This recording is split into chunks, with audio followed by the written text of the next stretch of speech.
Hello' everyone, কি খবৰ সকলোৰে? আজি ৰাতিপুৱা উঠিয়েই পানী লগা যেন অনুভৱ হৈ আছিল।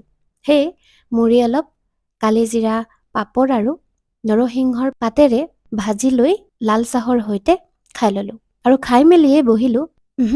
আৰ্ট কৰিবলৈ নহয়, কেতিয়াবা কামো কৰিব লাগে দিয়ক।